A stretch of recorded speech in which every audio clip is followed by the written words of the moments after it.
Why did you initially apply at Amazon? Uh, Basically, it was just a low barrier to entry job. It's pretty competitive for the experience required. Like, I live in Seattle, so I received like $21 an hour, which is, not bad. Guaranteed 40 hours a week.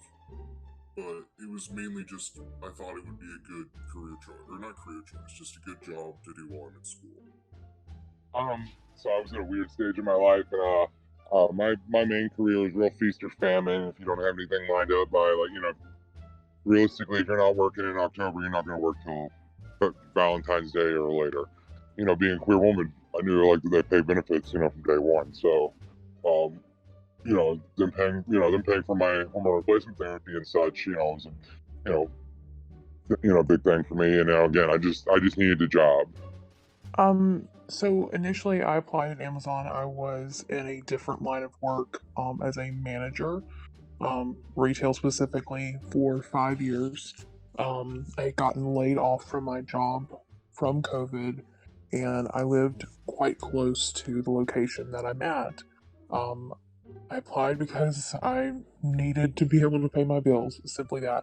Would you mind telling us what your interview was like? Interview is a gratuitous term for that process. It was basically orientation. They just showed up, spent 5 minutes with the guy, got a start date for training, and that was it. There literally isn't. I was actually, I actually probably in the last question answer, I probably shouldn't have even said applied.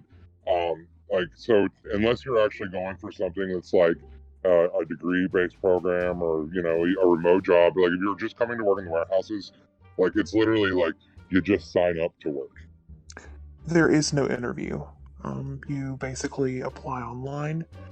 You select the shift that you are wanting to do. So basically, if you're wanting to work front half of the week, that consists of times from Sunday through Wednesday.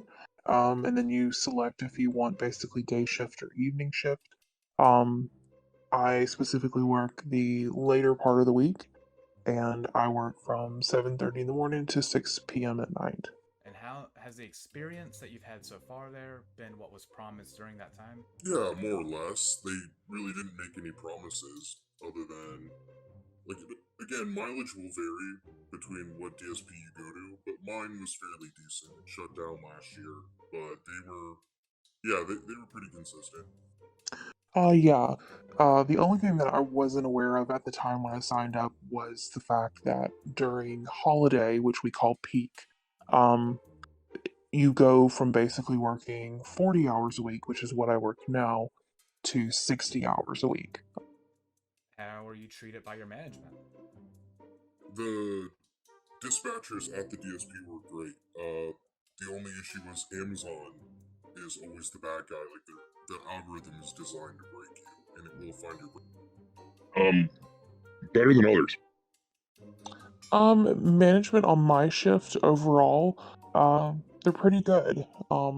There are managers in other areas of the building that I've had experiences with that haven't always been so positive, but they also know that the type of person that I am, if you've done something wrong, you know.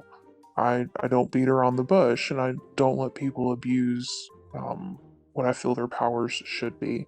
I also know as a previous manager, um, how you should treat your staff and how you should get that respect. And a lot of them earn that, but then again, they're also answering to someone else who, in my opinion, doesn't earn that. Well, what kind of discipline have you faced, if you faced any at all, that is? None. Oh, I've never gotten in trouble, but I mean, I get on, and I break the rules every day. Um, Actually, I've never faced any kind of discipline. Discipline at Amazon, for instance, is very rare.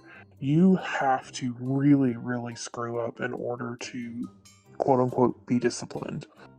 All right, and what is your day to day like there? Just the average day. Depends when you roll out, but you show up. Again, this varies between your DSP. Mine was off-site, so you just go down to the depot where your trucks are, get them signed, One thing I will say is they have a little survey like when you get your call or when you get in your van for the day and you go through. They highly encourage you to overlook safety concerns. Like if the treads on the tires are really thin, you're supposed to mark that down. But you're heavily not incentivized. You're heavily discouraged from flagging. I'm a shift clerk, so honestly, I come in at 7 p.m. and I kind of just fuck off for about 2.5, 3 hours. My first truck comes in, because like that's what I do is I help make sure the volume that gets processed in our building gets out on time. Like, I'm the one that schedules trucks. So when I come in and say I don't do shit, like I'm not really scheduling trucks. One of my coworkers is doing all the planning, and so like I'm just kind of just walking around, just cleaning stuff up around my area, goofing off on Reddit or something, and then about 11:30 when my friends get off of their 4-hour shift, I go out to lunch and I go on lunch and I go get high as shit with them, and then I come back in, eat my lunch on the clock. I try to arrive around 7:30. I clock in. I go to the area of the building that is considered my area. We have a stand-up meeting. Basically, it's the AMs talking about kind of the numbers from yesterday, what are the predictions for today, any new news, kind of enforcing some of the rules that are changing or, occurring, like, hey, no cell phones, keep your eyes on the path, which basically means watch where you're going. And just general safety because of the type of the area that I work in. It's very fast paced, it's very dangerous, or it can be. And that's basically what the morning is like. And then we find out where we're dispersed to. Because I am cross trained in many different areas, sometimes my tasks will vary from day to day, where I'll start out in one position and then be moved to another one, because they need the help. What do you think would happen if you personally suggested starting a union? Uh, your drivers would laugh at you because it's yes, there has been precedence of DSPs, like of subcontractors unionizing, but the minute it starts taking off at one DSP, Amazon will cancel the contract. I've actually get dirty looks for it all the time because I would be starting a chapter in whatever building I'm working in if I was staying at Amazon. Actually, I'm a very pro union individual. I honestly think it would be a great idea. From what I've learned about unions, and the people that I've known that have worked unions, I think it would be a great thing. The problem with it is we have a very diverse community. The facility that I work at is heavily dominated by the Muslim or the Somalian culture. A lot of them are from overseas, and I don't really know if they would really understand what that entails. I think that, Amazon in general is a very mixed bag of just people. And Amazon paid a lot of money to discourage unions at the two that we've had, and Birmingham, for instance. They've done a lot of heavy discouraging, and there's been a lot of people that they've lied to. Do I think that a union would be a fix-all for everything? No. But I think that because of the unions that have been started, I believe we have one right now, we have noticed a benefit from that. One of those benefits was a change to our UPT policy, which is unpaid time. Some people look at it as a detriment. I personally look at it as a benefit, and there are more changes that need to happen with that, but it's a start. So, yeah, I think we would benefit from something like that. Has Amazon made any promises for things to improve in the areas that you find critical about it? They did everything on the back end, meaning whenever they needed more productivity squeezed out of the workers, it came to the DSP. And then anytime there was a safety concern or wage issues, it was always the DSP it was always up to them to make those determinations and decisions on that kind of thing. No, not really. I mean, it's that's the whole fucking thing. Rub of it, man. It's like, I none of my complaints have directly affected me except for the lazy ass HR bitch, and who also left me on red for almost a month, in our company email. You can see if it was red or not. But she was being dealt with. I mean, I'm pretty sure she actually got fired by our regional HR manager. I mean, they make promises every day. They're like, oh, we'll work on that, or that's a great idea. And sometimes you see those changes, but a lot of times, no. I really wouldn't consider them promises because a lot of these things come from an individual level, and you have to get it cleared through, way up the line, way out of our building.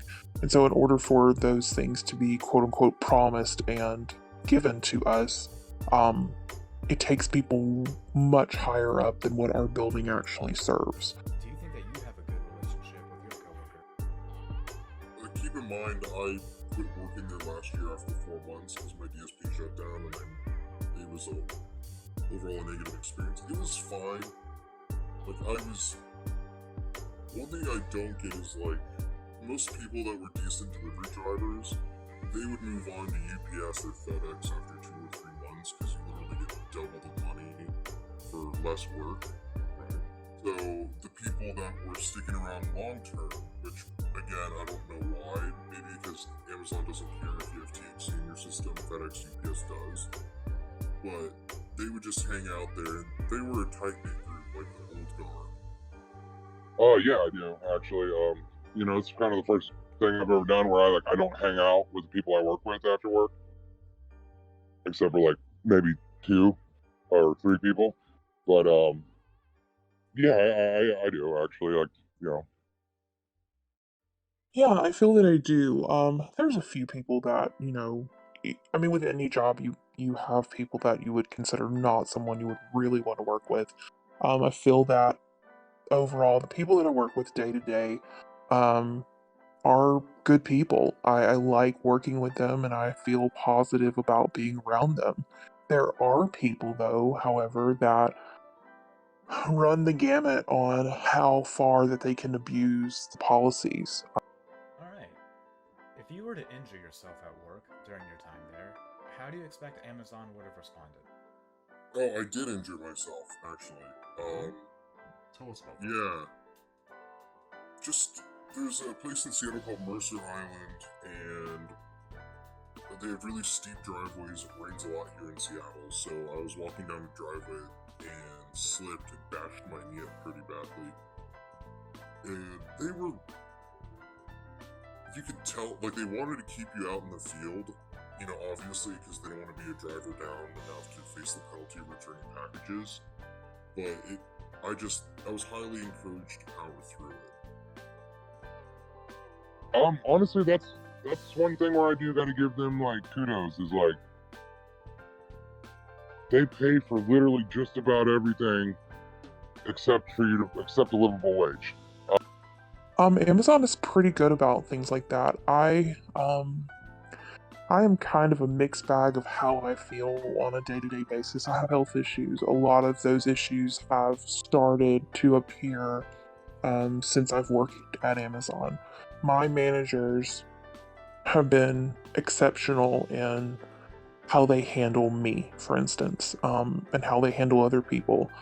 I have seen people get hurt at work, not severely. I've seen people trip over pallet jacks. I've seen people trip over pallets and box corners and things like that. And overall, safety is a high priority. And I feel that they've done the best that they could.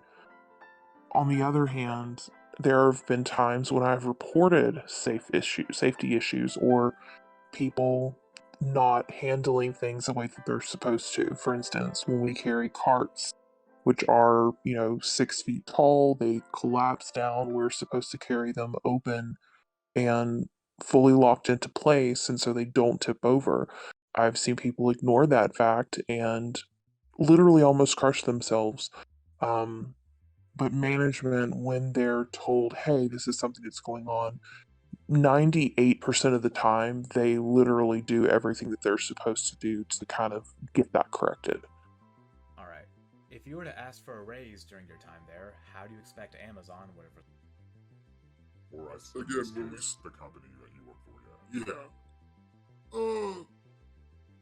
get laughed out of the room. Actually, funny you should mention that. When I was in my office getting my pay situated with my HR lady, who actually is the HR lady of our building, because this is something I wanted to, when if you were going to give me the floor to talk, just to rant. But here's the thing: is like, why my pay got fucked up is because our actual HR lady, our level 5, she has been out on maternity leave for 4.5 months. I transferred into this building on January 5th. She went on maternity leave January 3rd. Um, and as soon as she found out about my situation, she got on my shit fix, and she actually found a 25-cent raise that I was supposed to receive at my 6-month mark automatically. Well, here's the deal: I'm not getting that raise because I hired in Pittsburgh with a higher base rate. They're going to ignore it. If there was an active tornado in the area, how do you expect Amazon would respond at your center? Again, that I'm taking it you're thinking about that warehouse. Yeah. That well, I do know that they allow people to carry their phones on them, and that's warehouse. It changes warehouse to warehouse. Like, there's no love lost between me and Amazon. Don't get me wrong on that, but that was a very extreme example, and nothing like that was happening in Seattle. I don't know if that's because it was right in their backyard, but they would just tell us, do whatever you think. They even said, like, if, for example, if we were going to be carjacked or anything like that, just give them the van. Our safety came first. Honestly, I feel like my building would make people come in.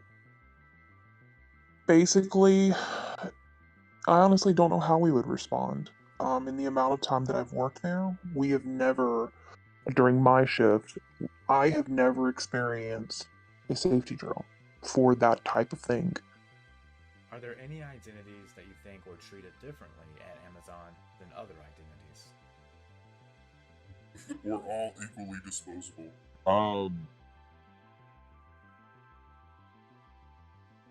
Yeah, I do, and but I don't think it's adverse treatment. I just think that maybe, I don't know, like my building, I think like not by management, but by people. Like especially it's a perfect question for me, and I'll be honest with you. Like, I think I still get a lot of looks by people in my building. Yes and no. Do you feel that you were fairly compensated for the labor that you provided? At the beginning, yes, but they kept squeezing more and more out, and then it just, towards the end, no. No. Depending on the job, yes and no.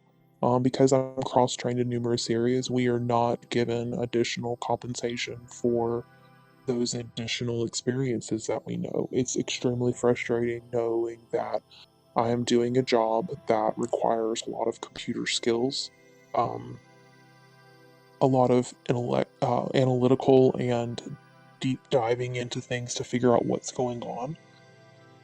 And I meet a new hire that was literally hired a week before that is making 20 cents less an hour than I was. Is there anything else you want to talk about regarding Amazon and your experience there? Here's something that I actually found really interesting about I kind of touched on it earlier. I don't understand why a lot of the people stay at Amazon for as long as they do. But UPS and FedEx are hiring all the time, and you can like basically transition to that job after 2 months at Amazon. The job isn't meant to be done long term. Like, you've been here 3 years and you make the same amount as I do, and I've been here a month and a half.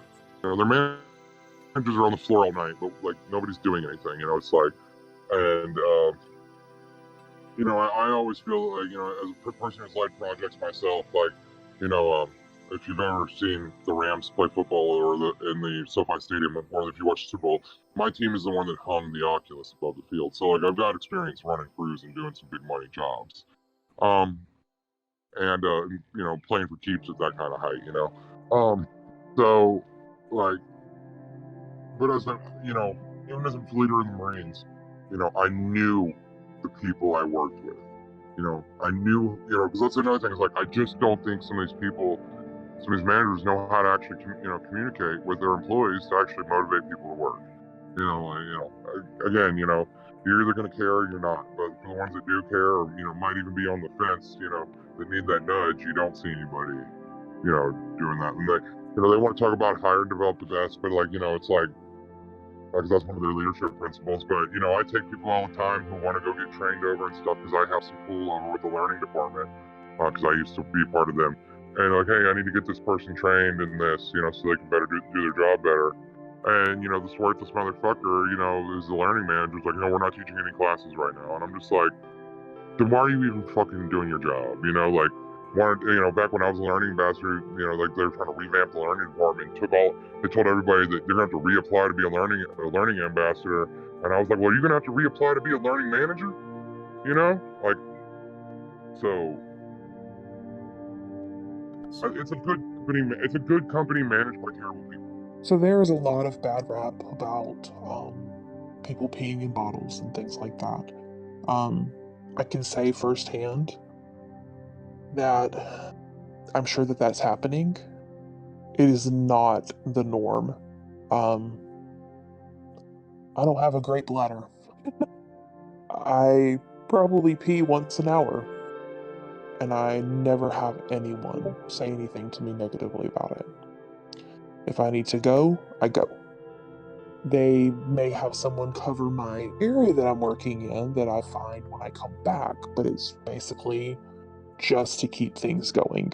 Um, unless you plan on spending an ungodly amount of time in the bathroom, wasting time on your phone, various things like that, the need to quote unquote pee in a bottle, it just doesn't exist. It may exist in other parts of the world, or if someone is very work driven and they're not willing to step away from their area. But if you need to go, we're not really slapped on the hand for that. I know that other areas of the building have more strict rules as far as rate or how much they need to produce every hour. Um, but all in all, a lot of those things that people are saying or the the information that is coming out is just it's really not true. I've never had any issues and I've been there almost 2 years.